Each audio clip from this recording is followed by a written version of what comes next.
I hunted down a monster from an alternate universe. Greetings, readers. My name is Traveler. Well, that's not my real name, of course. In fact, I am one of many, a member of an underground group of whistleblowers determined to reveal the ugly truth about the shadowy organization we all once worked for. In fact, I am the third incarnation of the Traveler name, attempting to carry on the heroic example set by my two predecessors. The misadventures, trials, and tribulations of the first two travelers are already well documented, and so I see little point in recapping them here. I would suggest reading their respective accounts in full before proceeding. Suffice to say, we are all connected by a top-secret government experiment which has taken a terrifying turn for the worse, a botched operation that has placed our world in extreme jeopardy. The first traveler was at the sharp end of things, being a member of the elite survey teams deployed through trans-dimensional portals and tasked with exploring alternate versions of Earth.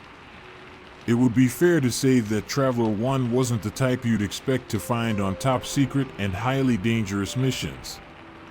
I understand his background was in academia, and he certainly didn't have any military experience. Nevertheless, this man went to hell and back and survived these disastrous missions, all of which resulted in multiple casualties. I first met him in the bloody aftermath of the Earth 537 mission.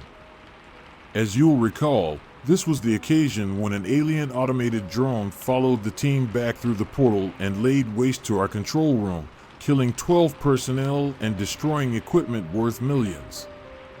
I was a part of the security detail on that fateful day, but luckily wasn't on duty in the control room, otherwise I wouldn't be here to tell my tale. By the time I arrived at Ground Zero, it was all over, but I was left to deal with bloody carnage and inevitable repercussions, being a member of the team that debriefed Traveler 1. I'll admit to being astonished by his account and impressed by his resilience. I remember how angry I felt when I heard he'd gone rogue and was telling his stories to the world. Back then I was still a company man and so regarded the whistleblower as a traitor. As you've probably guessed, my views have changed somewhat since that time. And then there was Traveler 2, the second individual to take up the mantle and tell his story. Now, I really felt for this poor guy, as he got thrown into a situation he had no understanding of, and that's got to be terrifying. Frankly, it's nothing short of a miracle that he survived and found his way home. Traveler 2's misadventure was the outcome of a major fuck-up by the eggheads. A test inside the subterranean chamber went sideways, all the safety protocols failed, resulting in a resonance cascade event and creation of rogue portals throughout the facility. Our man was unlucky enough to fall into one, and the rest is history. For those of you interested, the world which Traveler 2 had the misfortune to visit is designated Earth 619, although it's better known within the project as Vampire World. No survey team ever visited 619, and it's unlikely they'll ever send one over there, given what we now know about that hellish place. The failed test was only meant to deploy a robotic probe, but Traveler 2 provided us with all the intelligence we needed to know. Again, I was one of his interrogators, and I'm ashamed to admit that I threatened the young man, saying he would rot in federal prison if he told anyone what had happened. Thankfully, he ignored my warnings and spilled the beans. The 619 disaster was an unprecedented fuck-up and heads did roll. Luckily for me, I wasn't one of those in the firing line and so retained my security role. Even then I was still loyal to my employers, but that would soon change. I have taken the name Traveler even though I never passed through a portal. I haven't traveled to alternate worlds, but I have come face to face with some of the monsters that inhabit them, and so this is my story. It all began with blood and carnage on one cold winter's night. I remember lying in wait behind the tree line, camouflaged and undercover, waiting for our enemy to arrive. It was a classic ambush scenario, set up by seasoned military professionals. It should have been a turkey shoot, but we made the fatal mistake of underestimating our opponents. The commander for that operation was an ex-Special Forces man called Anderson, a hardened veteran with a stone-cold stare and commanding voice. "Remember your place," he told me in no uncertain terms during our pre-mission briefing. "You're a cop, not a soldier, and you haven't been trained for this. Your role is to observe, nothing more. Stay in your fucking lane." And so I did. I was armed with a pistol on that night, but didn't open fire. I trusted Anderson and his men to do their job. We laid in wait for hours, freezing in the cold night air as we watched the road, waiting for the enemy to enter the kill zone. It was miserable and tedious, and I thought the bad guys wouldn't show. I still recall the surge of adrenaline I experienced when I saw them, the 8 darkened figures moving in tight formation along the road, all heavily armed and marching stealthily towards their objective. Anderson silently raised a hand, ordering his men to hold their fire. The tension in that moment was palpable, as our whole mission hung on a knife's edge, and then they saw us, detecting the deadly ambush just too late. One of our targets shouted out a warning to his comrades before opening fire, and suddenly the air was filled with bullets as all hell broke loose. Anderson was right about one thing at least. I was no stranger to violence and death, but I'd never been in combat and so was of no use in this situation, merely staying low and covering my ears in a vain attempt to drown out the heavy gunfire. I saw little of the skirmish that followed, but it was obvious that the operation wasn't going as planned. The soldiers beside me were all firing, but bullets were striking all around us. I saw men fall, cut down by high-velocity rounds. This wasn't meant to happen, and for a horrifying moment I thought we would be overwhelmed, my life ending violently in the trenches. I don't know how long the gun battle went on for. It seemed like an eternity, but was probably only a few minutes. But, to my immense relief, the firing dwindled before ceasing altogether, and Anderson called out to his surviving men, ordering them to advance towards the road. I glanced up and saw bodies scattered across the tarmac, our enemies riddled with bullets and their guns now silent. Thank God. I swore, thinking the battle was over and we had won. I stood up in my foxhole, but Anderson shouted a rebuke. "Stay down, damn you," he cried. "This is still a combat zone."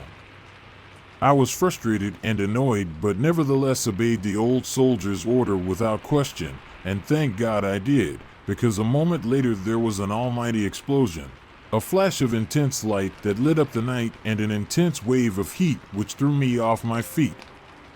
I lay on my back, still in a state of shock and with a sharp ringing in my ears. I don't know how long it was before I managed to get up on my feet and survey the horrific scene before me, a huge crater in the road strewn with body parts. It was utter carnage and made me sick to my stomach. The backup team arrived a few minutes later, and the powers that be tried to make some sense of the gore and bloodshed. It was some time before we learned the truth of what happened. Apparently, one of the enemy soldiers had only been wounded by the initial exchange and had detonated some kind of suicide bomb to wipe out our people. Anderson had walked right into the trap, and what should have been a turkey shoot turned into a massacre. Once the investigators matched the body parts to the victims, they confirmed 19 dead, all 12 members of our mercenary team and 7 enemy troops, 7 enemies, meaning one had escaped the net. A killer was at large and had a head start. I knew we needed to find the bastard, and fast, or the body count would continue to rise. And that's how it started. So, you are probably wondering who these enemy soldiers were and why we were so determined to kill them. Well, these 8 were not of this world. They all hailed from an alternate dimension, one that you readers will already be quite familiar with. They came from Earth 312, a society where sadists and psychopaths rule supreme. Of course, the original traveler was part of the survey team that crossed over to 312, and what followed was a bloody fiasco, as half the team were slaughtered and the survivors barely escaped with their lives. The 312 mission was disastrous for another reason. One of our people, the team's medical attendant, defected and joined the enemy. There's no doubt that this traitor shared his knowledge of TDP technology with his new friends, because soon they developed a portal of their own. We know little about the society on Earth 312, but have learnt more in the months since this bloody incident. On their world, North America is split into a collection of warring nations who've been locked in bloody conflict for decades, and the worst of these warlike states is Santiago, a land governed and shaped by killers and torturers of the worst kind. The history of this twisted country largely remains a mystery, but the society that's emerged is under the thumb of a death cult dictatorship, combining elements of ritual sacrifice, Spartan-style military training, and a sadistic religion loosely based on Satanism. And, as if these evil fucks weren't dangerous enough, we unwittingly handed them the secrets of transdimensional travel, allowing their military to launch an assault upon our world. The commando squad they sent was heading towards our facility when we ambushed them. They were most likely on a sabotage mission. But what they didn't know was that we were tracking them, using a secret technology to detect their insertion and plan our ambush. All the bastards should have died that night, but now a highly trained and extremely dangerous killer was on the loose, and I was assigned the unenviable task of tracking him down. So, where to start? I knew next to nothing about my target as an individual, but the intelligence we had on him was chilling. These commandos were the cream of the crop from a society where children are indoctrinated and conscripted into a brutal military training regime that erases virtually all traces of humanity, producing ruthless killers. Our target would have undertaken extensive survival training and be experienced in operating deep behind enemy lines. We had no leads or clues, and so could only wait until the bodies started to pile up. I received the first call 2 days after the botched ambush. It was late at night and I was at home, but awake. I don't sleep too well these days, not after all I've seen. I picked up the phone and heard my partner's voice on the other end. That was Lisa, a 20-year veteran detective who'd worked many murder cases in a major U.S. city. I can't reveal any further details about her, but I trusted Lisa with my life. I recall how she sounded during that first call, her voice tired and monotone as she tried to hide her emotions. "We got a hit," she explained, "2 dead by the roadside." There was a pause and a deep sigh before she spoke her next words. "The victims are both cops." "Shit," I swore as the anger rose from the pit of my stomach. "Where?" I inquired. She gave me the location, and 2 minutes later I was on my way. The murder scene was a darkened back road on the outskirts of town. My first guess was a traffic stop gone bad, and this was later confirmed by the dashcam footage. The local cops had cordoned off the area while our investigators moved in to search for evidence. The first victim had been shot through the head at close range, his body lying motionless in the middle of the road and his brain splattered across the tarmac. The second officer was struck by a barrage of bullets that had shattered the windscreen of their patrol car, cutting him to shreds. "Poor guys never stood a chance," said Lisa, as we examined the bodies. She shook her head in disgust, and I noted the barely contained rage behind her eyes. "Yeah," I agreed, without elaborating. We both knew the truth. The local police had received the bare minimum of information about our target. They had no idea how dangerous the man was and so were basically sitting ducks. "What about the shooter's car?" I asked. "Can we track it?" Lisa shook her head again. He abandoned it 2 miles down the road. Looks like he proceeded on foot from there. I nodded in resignation. So, what now? I asked fearfully. They're placing a curfew on the town and setting up checkpoints on all the major roads. There's nowhere for the bastard to go. She turned to face me, and I noted her look of steely determination as she spoke. We're going to get this fucker. Yeah, we'll get him. I agreed, although I feared how many more would die before we took this monster down. We didn't have to wait long for the next massacre, less than 24 hours in fact. I felt a terrible foreboding as my shaking hand reached out to lift the phone.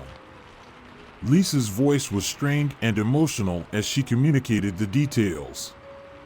He struck again. 4 victims in a residential building. I'll send you the address. I've got to warn you, it's a bad one. After that, she abruptly hung up the call, leaving me to ponder what kind of hell this monster had left in his wake. I arrived half an hour later to what, on the surface at least, appeared to be a perfectly normal suburban street, complete with neat lawns and white picket fences. It looked like a nice quiet place to live and bring up a family, but tonight it was transformed by the chaos of blue flashing lights and a small army of police officers and paramedics. I glanced over at the concerned local residents standing on the other side of the cordon, with looks of shock and horror etched across their faces. I hoped the media didn't get wind of this, but that was someone else's problem to manage.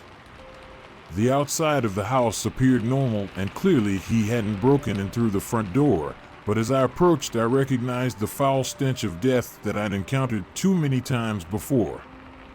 As I walked up the garden path, a uniformed cop ran out of the house, pushing past me before vomiting all over the green grass. Not very professional, I thought, but I reckoned he was a rookie and this was his first murder scene.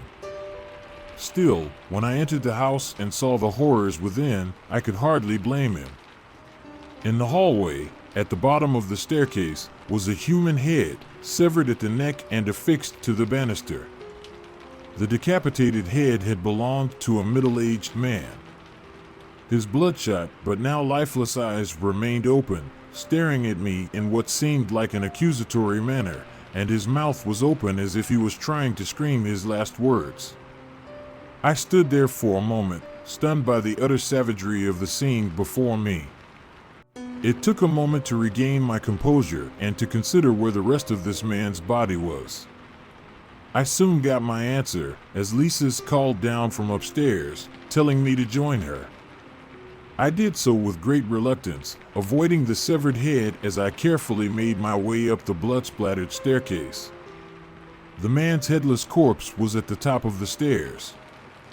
His body was naked and, to my horror, I saw there were many additional wounds, showing that he'd been brutally tortured before his death.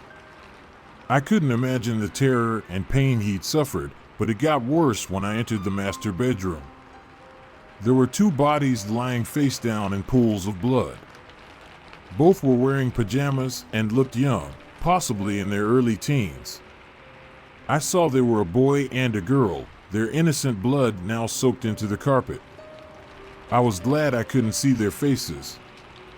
I could hardly imagine the horror they'd been through in their final moments.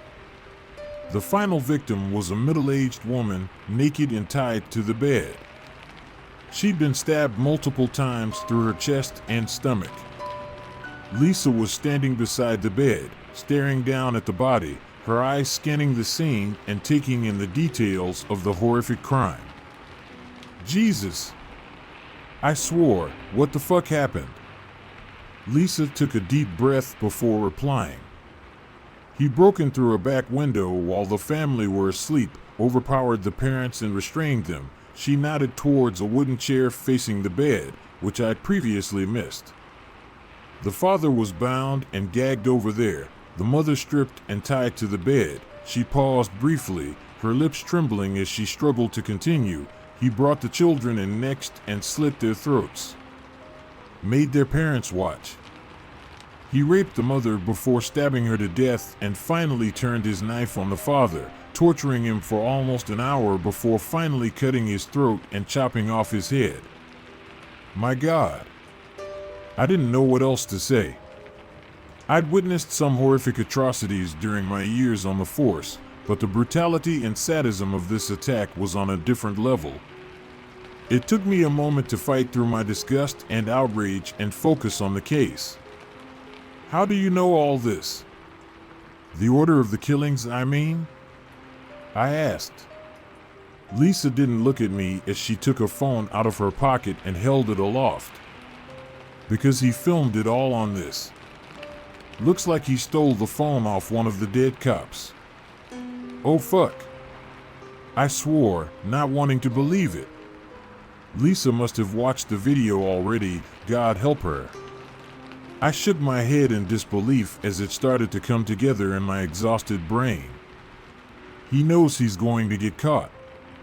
I muttered, whatever plan they had for escape has gone to hell.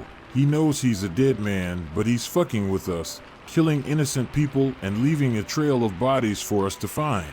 He won't stop until we kill him. You're absolutely right, Lisa confirmed, as she turned her head to confront me. And it's worse than you think. She scrolled through the phone and brought up a photograph, holding up the device so I could see the screen. I gasped in utter shock at what I saw. It was me and Lisa standing on the street at night. When I looked closer, I realized it was taken at the previous crime scene where the 2 police officers were killed. Jesus! He was there watching us. I exclaimed. Yep. Lisa confirmed solemnly, he knows who we are, and I'll bet my bottom dollar we're his next targets.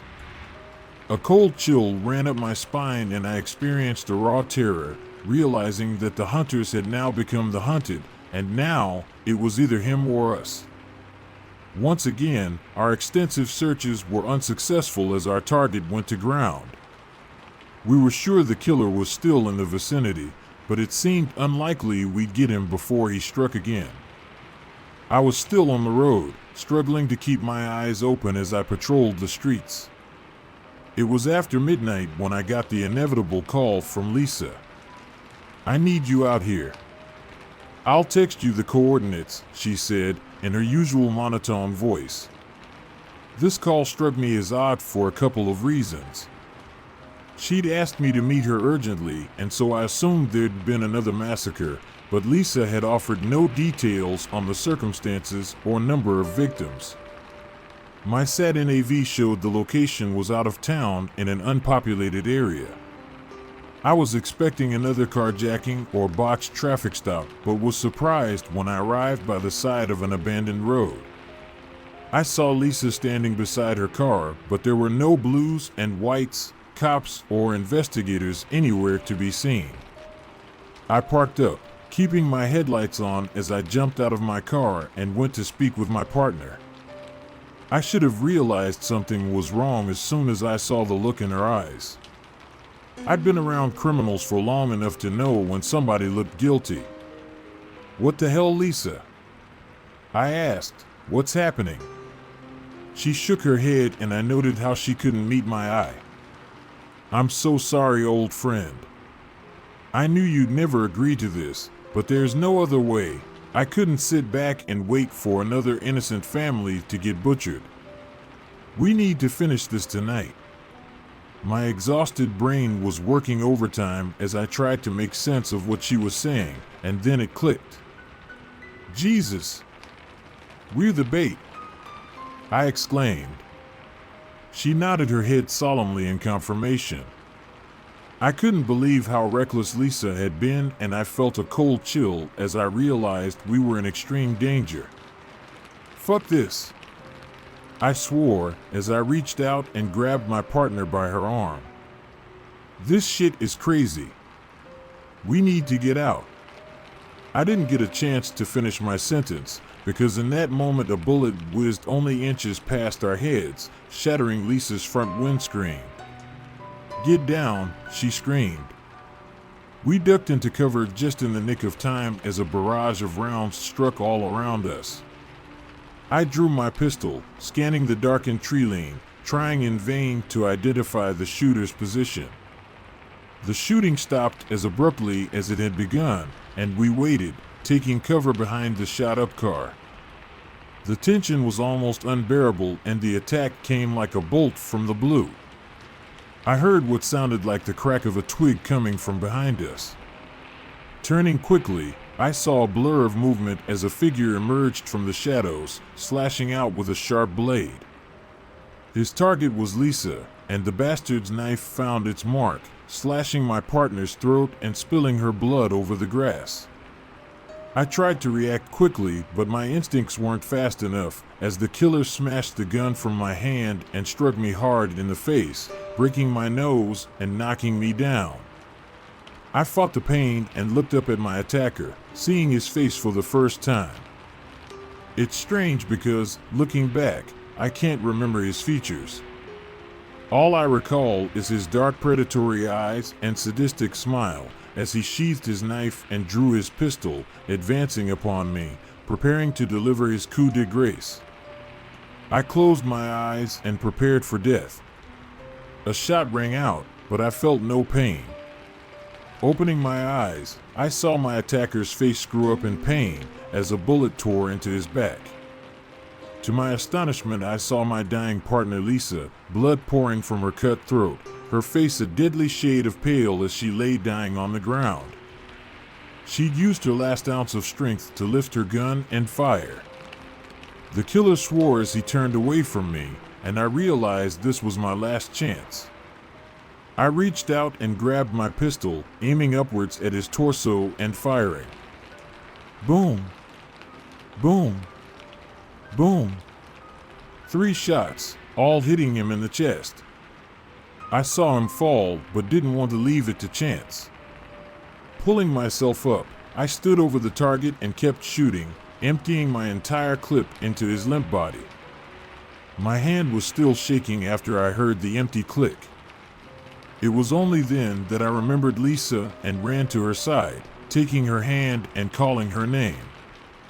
But it was already too late. Her skin was ice cold and her eyes had closed for the last time. I gently laid her down and then looked up to the night sky, crying out in pain as the grief overcame me.